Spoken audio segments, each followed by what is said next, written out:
Olá, gente, forte abraço. Está começando o debate desta segunda-feira aqui no Portal Sublinhado e você já vê que o Will Ferreira encolheu um pouco, né?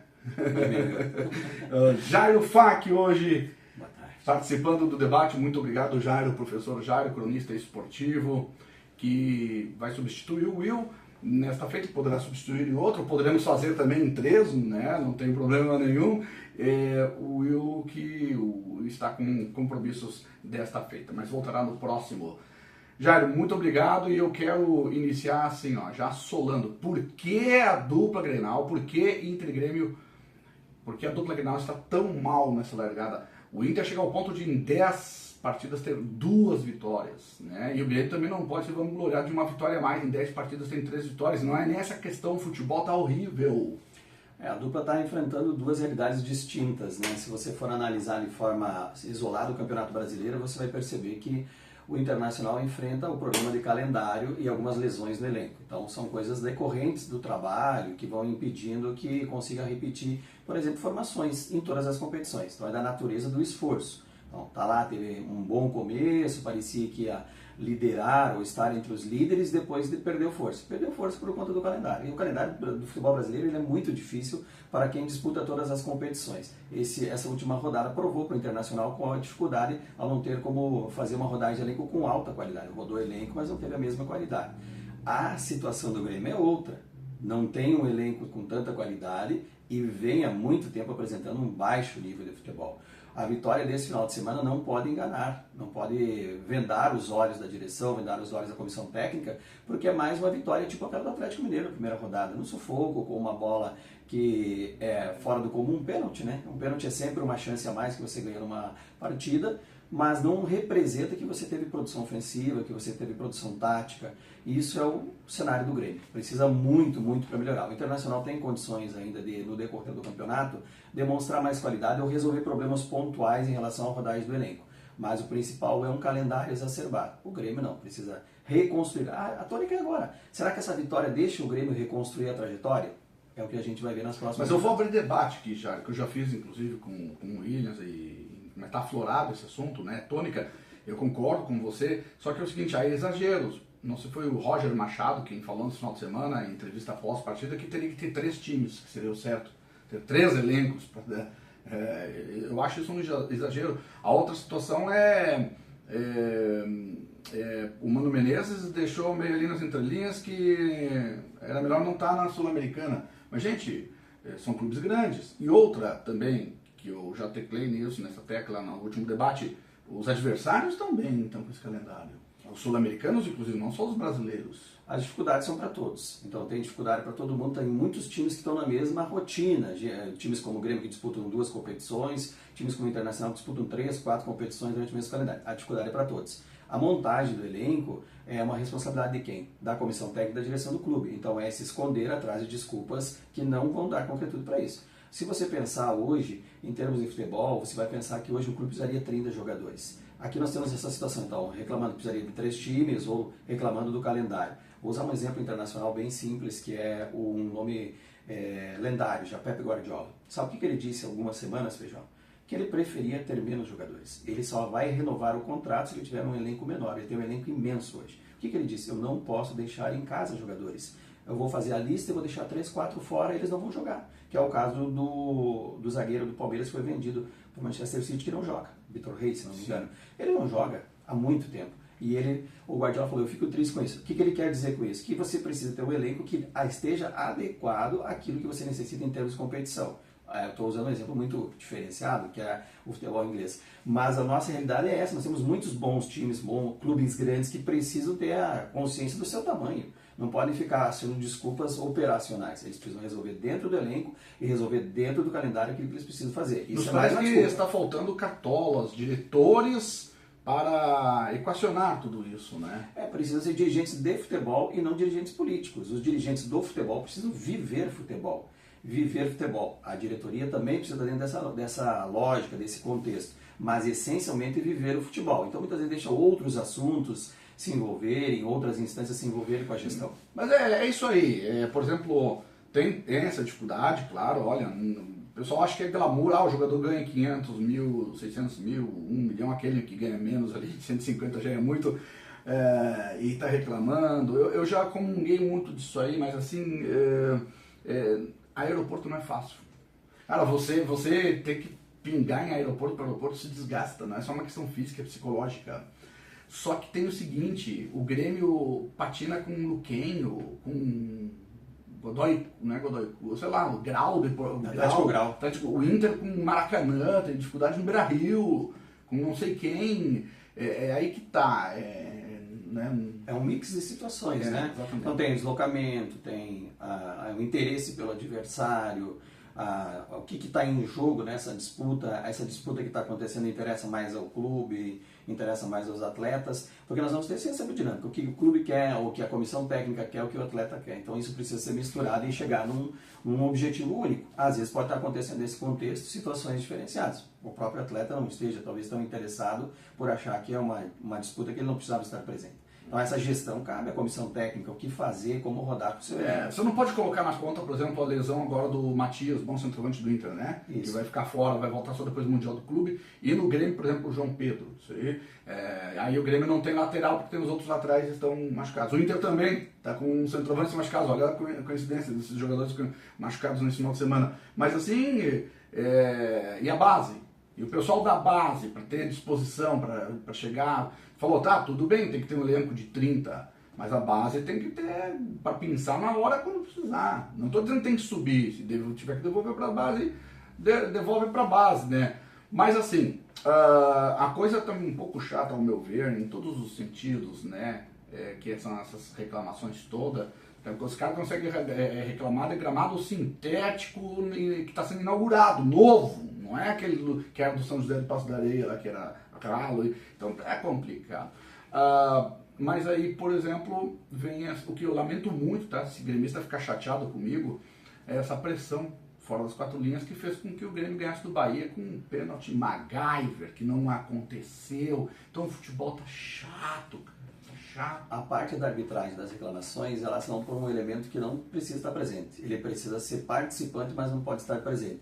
Então, em qualquer instância do Campeonato Brasileiro, principalmente da Série A, do campeonato principal, a arbitragem está sendo protagonista. Ela não pode ser protagonista, ela tem que ser coadjuvante. Ela precisa estar ali acompanhando, fazendo o papel dela. E aí os clubes se otorgam o direito da reclamação mais intensa, como é o caso do Grêmio, que fez até a reunião, e tornam isso um elemento que é o mais importante. É isso o mais importante? É a questão da arbitragem? É preciso reclamar quando há erro? É preciso avaliar? É preciso. Mas o clube depende só disso? É a arbitragem que resolve. Mas sabe qual é o bom disso, Jair? A torcida não está indo nisso. Está indo em pouco número na arena, vaiou o time, começou, não é que vaiou, foi preparada, teve protesto, a banda só começou a tocar depois de 30 minutos de partida, então a torcida não está caindo nessa história de arbitragem. O que importa é a gestão do clube. Qual é a gestão de futebol que está acontecendo? Para o gremista, né? Qual é a gestão do futebol que está acontecendo? Há quanto tempo está sendo feita, desde o final do ano passado, quanto tempo se levou? Essas questões que levaram o clube a esses resultados. E eu concordo com o Rogério Ceni, tá? Ele falou assim, gente, a partir do momento que vai pro VAR, não pode ter erro. Isso. Se o VAR chama, é para acertar. Porque o juiz, eu não sei, eu não estava assistindo o jogo do Grêmio e Bahia. Parece que o juiz não deu pênalti.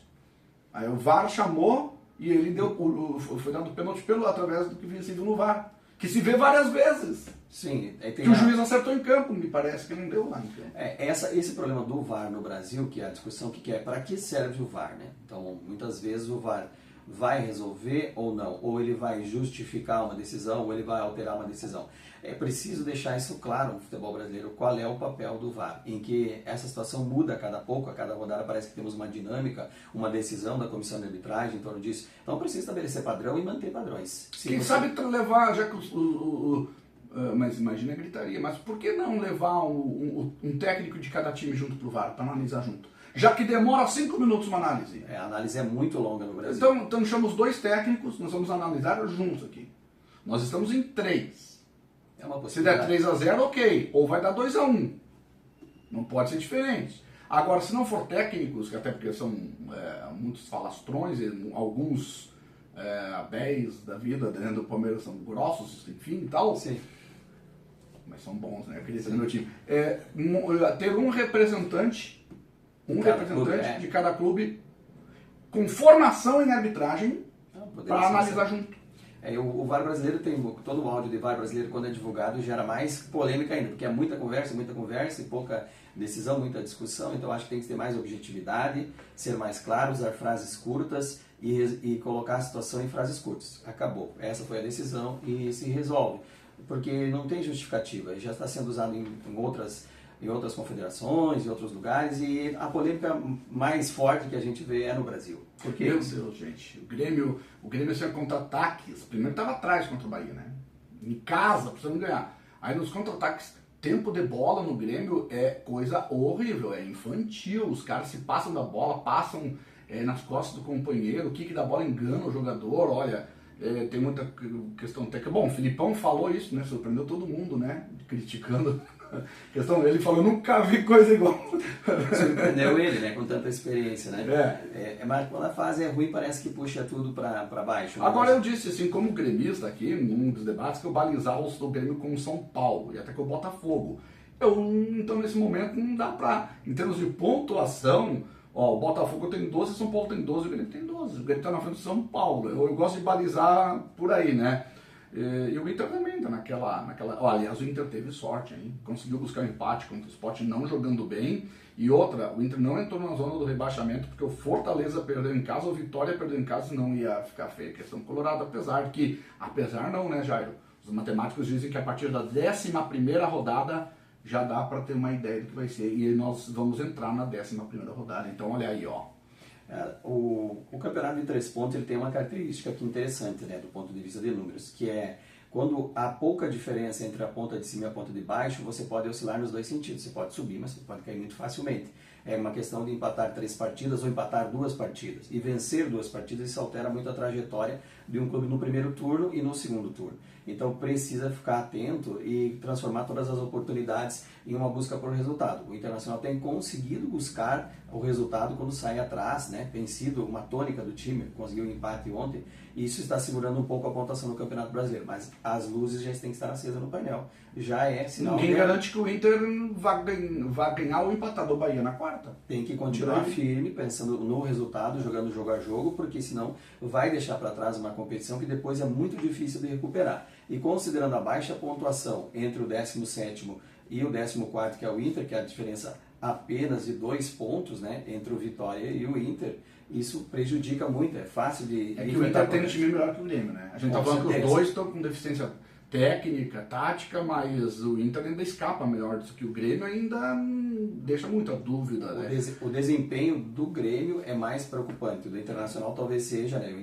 Eu entendo que é por causa da questão de priorizar algumas competições e de a rodagem do elenco não está sendo como se esperava. O elenco tem opções, mas não roda do jeito que quer em termos de resultado em campo. O Grêmio não tem 2 elencos, não tem 11 titulares, se for pensar, então isso é muito mais difícil do que a situação que enfrenta o Roger, é muito diferente da situação que enfrenta o Mano Menezes. Então, dá para buscar? Dá para buscar. O campeonato ainda parece longo? Parece longo. Então, resultados é que precisam ser buscados de forma mais contundente logo, que daí isso consegue subir na tabela, consegue dar um respiro para olhar as outras competições, e esse ano a gente vai ter um fator super diferenciado, que é a pausa. A pausa poderá resolver para alguns times as situações que eles enfrentam. Mas eles têm que marcar amistosos, têm que pelear. E tem que precisar, marca em 2 grenais. Tem que fazer atividades que tenham intensidade. Não pode ficar depois fazendo jogo-treino, fazendo situação de jogo parcial. Tem que fazer jogo de verdade. Marcar 2 grenais amistosos, cada um ganha um, porque diz que o Vitória do Grenal ajeita a casa, então combinam. Eu ganho muito, ganho um. E ainda assim, o Grêmio ganha no Beira-Rio e o Inter ganha na Arena. Combina assim. Para organizar tudo antes. Mas eu não sei se vai pausar a Libertadores. Essa pausa deve... Eu acho que é tudo, é geral, todas mundial. As competições, porque a competição é mundial, né? Então, essa pausa pode ajudar quem está com dificuldades a reorganizar, por exemplo, parte tática. E quem está bem precisa manter os padrões, né? E a dificuldade de resolver isso numa pausa. É um bom remédio? Mas poderá também no futuro apresentar mais dificuldades. O problema aqui, e para a gente mudar de assunto, tá? Não falar só de brasileiro, é que surpreende o Mirassol ali em cima, surpreende, eu estou falando por mim, tá, gente? Surpreende o Cruzeiro lá em cima, já também não surpreende tanto, mas quem mais, o que eu posso dizer? O Vasco da Gama não está lá embaixo, não está na zona do rebaixamento, o Ceará está lá em cima, e isso aí vai complicando, né? Quem que vai baixar para Grêmio Inter não ficar lá embaixo? O Mirassol vai baixar? Não sei se ele vai cair, né? Hoje a possibilidade mais possível seria Mirassol e Ceará, né? No sentido em termos de estrutura, de elenco e tal. Mas o Mirassol é uma surpresa nessa rodada, assim, é uma rodada que ele fez nesse final de semana, foi a grande surpresa. Então, essa é a situação. O Mirassol vai conseguir manter esse padrão, o Ceará vai conseguir manter esse padrão, considerando estrutura, investimento, Só que é o seguinte, tem o Mirassol ajeitadinho e tem raça. O Grêmio Inter nem isso. Estão de cabeça baixa jogando mal. Jair, vamos lá. Samir Chaud, na presidente da CBF, Carlo Ancelotti chegou campeão do mundo ano que vem, a seleção brasileira. É um trabalho de recuperação, né? O Ancelotti está entrando... Neymar voltou a jogar também. Ancelotti entrando no ninho de vespas, né? Porque a gente tem na CBF o problema principal da seleção, que é fazer um elenco que chega de jogadores que estão entre os melhores do mundo e fazer eles trabalharem como um elenco, como uma equipe. Essa é a grande dificuldade. O Ancelotti poderá ter essa possibilidade por estar mais habituado ao mercado europeu, por estar mais habituado a esse ambiente. É uma aposta feita pelo presidente anterior e que vai ter que ser comprada pelo Samir. Porque as convocações se concentram sempre em 75% em jogadores que jogam fora do Brasil. Jogam em calendários diferentes, com menor e maior intensidade. Aqueles que jogam no mundo árabe jogam com menor intensidade. Quem joga na Europa tem mais intensidade. Isso tudo precisa ser mesclado. O Ancelotti tem experiência? Tem. Agora quer saber qual o suporte que ele vai ter e que possibilidades ele vai ter dentro de um calendário para fazer aquilo que é mais necessário numa equipe que quer ter resultado. Treinar. Mas vai treinar com quem? Você acredita que agora tem 2 jogos, vocês conhecem um já dia 5 de junho, né? Enfim, outro logo ali depois. Você acredita que, claro, não agora, mas daqui uns... Bom, enfim, começo do ano que vem e tal, ou vamos chegar, Copa do Mundo, o Brasil vai para a Copa. Quantos por cento desses jogadores vão estar ou quantos não estarão? Considerando a juventude dos principais jogadores, né, do Brasil hoje, que estão em alta, que inclusive estavam jogando com ele, alguns deles estavam jogando com ele, que é no futebol espanhol, ele deve trazer, a maior parte do que ele convocar agora, ele deve trazer em torno de 80%, ele deve manter para um grupo da Copa. Você acha que essa convocação não vai ser a mesma que já vinha? Tu acha que já vai ter novidade? Eu acho que ele vai manter algumas coisas, eu acho que ele pode trazer... Ele chegou ontem, jogo dia 5. Eu acredito que ele vai trazer jogadores da sua confiança. Por exemplo, ele pode trazer o volante da Manchester United, o Casemiro, ele pode trazer de volta, porque foi o homem de confiança dele. Então, o treinador, talvez neste momento, queira ter uma voz dentro de campo, uma presença dentro de campo, para dizer, este é da minha confiança. É justo, é justo. E aí, ele, com certeza, vai apostar na presença do ataque do Real Madrid, que ele já conhece, né? E ele pode trazer, como ele vai trazer com certeza o Rafinha, ele vai trazer, porque ele conhece da performance. Ótima análise. E aí, ele vai trazer aquilo que ele conhece. E aí ele vai mesclar com jogadores que ele não está, talvez, habituado, porque a rotina do Real Madrid também era intensa. Então agora ele vai ter tempo para olhar para jogadores brasileiros que estão fora, mas pode ver que, eu acredito, é minha aposta, tá? Ele vai trazer 80% das competições, maiores competições europeias. Mas conhecer gente que está aflorando no Brasil vai demorar muito, né? Aliás, nem o técnico daqui também não ia ter facilidade nenhuma, porque é difícil, tem pouco, né? Mas assim, eu gostaria que ele deve, não sei, eu acho que ele não tem visto, mas eu gostaria que ele visse o Yuri Alberto jogar, por exemplo.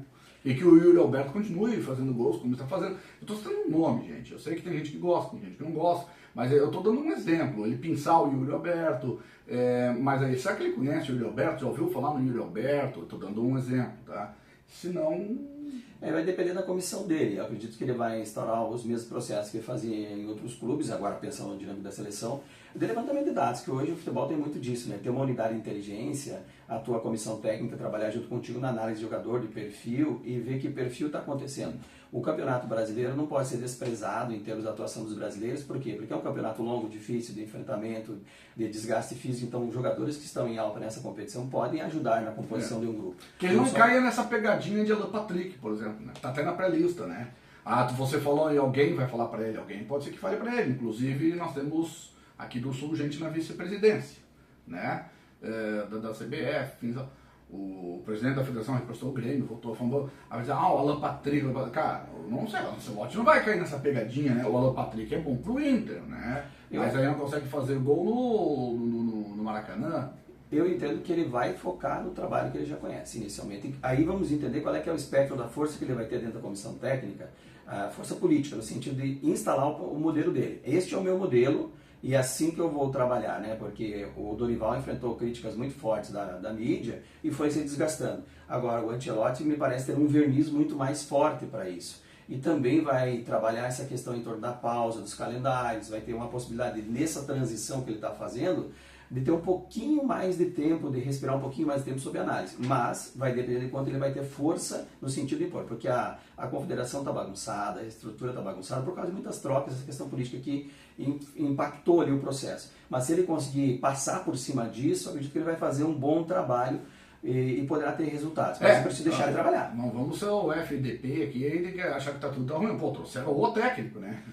Talvez, claro, alguém pretender, para mim, seria eu, um técnico do Brasil, mas pô, quem no momento técnico do Brasil, né? Um brasileiro, eu digo, né? Mas enfim, não tem o que reclamar, tá aí, fizeram um baita uma contratação, a nossa loja. No contexto das últimas duas experiências, a confederação tentou fazer o quê? Buscar os melhores que estavam em voga. Quem é que estava em voga nos últimos tempos, né? As duas apostas que a gente tem mais a lembrança, Fernando Diniz e Dorival, eram que eles estavam apresentando o resultado no futebol interno, né? No futebol brasileiro, no mercado doméstico, não deram o resultado esperado. Agora é preciso deixar um tempo de análise para o Ancelotti. Tomara que ele fique. Eu até não sei, eu tô chutando aqui que não, ele vai começar a ver, ele vai começar a ler sobre corrupções, sobre, não deixe ele acessar notícias sobre a CBF e outras coisas, federações, enfim, que daí desanima. Vamos lá, SAF do Concórdia Atlético Clube, Jairo. Antes de SAF do Concórdia Atlético, falei Jairo, agora me lembrei do Jairo Marquesan. Eu não quero queimar o Jairo Marquesan aqui. Ele colabora com artigos aqui no Sublinhado, mas ele estava falando em off, num cafezinho para mim, do time de vocês, né? Uhum. Vocês têm time lá no campo da... Posso falar? Pode falar, sim. No campo da... É nosso patrocinador. Não digo porque você está... Sim, no campus da UNICE. No campus da UNICE, que é patrocinador. Eu digo posso falar porque você hoje representa a outra. Mas enfim, ele me citou uns apelidos. Então já está até vermelho, né? Todo mundo tem apelido. Tem apelido. Eu não vou lembrar de um aqui. É até bom que eu não lembre, mas eu queria saber. Puxa vida. Tu sabe, pode dizer uns apelidos aí? Não. Eu não sei, ele falou. Sarabia, por exemplo. Não sei, não, mas tem Riquelme. Não é nome de jogador. Não é nome de jogador? Não é. Não é nome de jogador. Não é geralmente é ligado a um jogador. É um apelido tipo assim, como se o cara fosse o melhor jogador do mundo, mais ou menos assim. Ah, tá, mas aí o Domingol. Hã? Domingol. Pode ser. Pode mas ser, enfim, pode ser. No teu outro não vai revelar, não? Ou a Costa Curta. Costa Curta. Eu jogo na zaga, né? Mas não tem jogador Costa Curta de sobrenome, né? O Costa Curta era o companheiro do Baresi no Milan, lendário. Sim. Mas o teu é por causa do Touro Brabo mesmo. Provavelmente.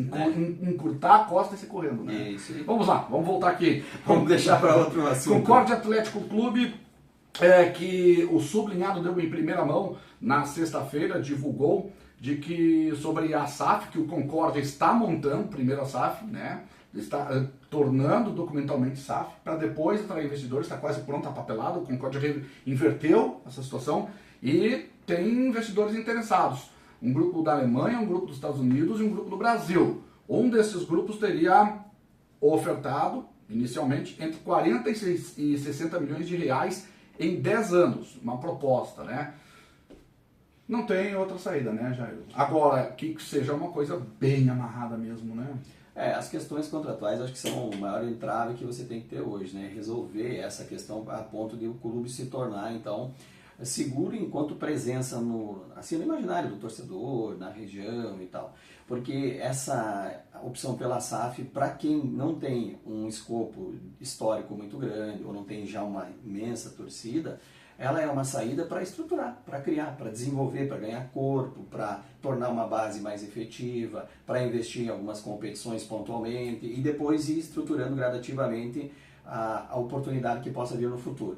É uma saída, talvez a melhor saída considerando o histórico anterior, das experiências anteriores, que não tem dado o resultado necessário.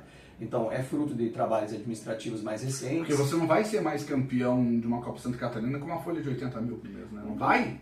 Não tem como, existem Foi uma elementos vez, pontuais. Uma vez, né, que vai acontecer.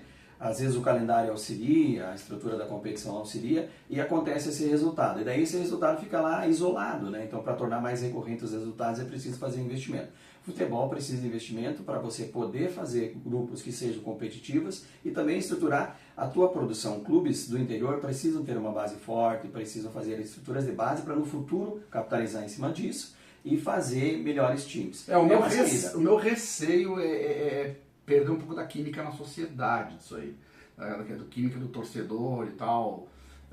Porque passa a ser Concórdia, até se vai por uma loteca lá é Concórdia SAF, se eu não estou enganado. Não, até que eu acho que não tem tratado assim, mas na tabela oficial é Concórdia SAF, o torcedor vai ter que absorver isso aí. Claro, não vai ser igual o Grêmio Mourão, que veio aqui nos anos 90, trouxe o ônibus escrito Grêmio Mourão, viajava com o ônibus escrito Grêmio Mourão, e não era Concórdia, era Concórdia Grêmio Mourão, uma cidade lá do litoral do lado de Santos, que eu não lembro o nome agora.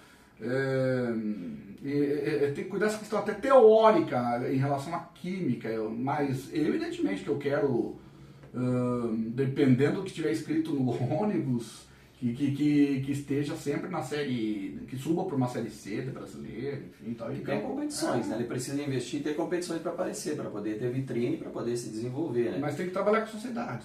Tem que ficar a marca, né? Acho que quem enfrenta isso no futebol brasileiro é o Bragantino, né? Que junto com a sua marca tradicional colocou a marca do investidor da SAF. Então tem sido essa dinâmica, né? No caso Concórdia, guardadas as devidas proporções, né? Como que eu vou estar no imaginário do torcedor e também nessa estrutura de administração? Esse é o desafio agora. Então tá. Ó, a ACF, mais notícia do que debate aqui, né? Perdeu para o Paraná, todo mundo... Não perdeu, não. Empatou com o Paraná em casa na estreia do Brasileiro, né? Perdeu, feijão. Tava empatado até o fim, perdeu de 6-5, né? Até transmitir esse jogo para Rural. Perdeu de 6-5. Empatou com o Criciúma em Criciúma, sábado agora, 2-2.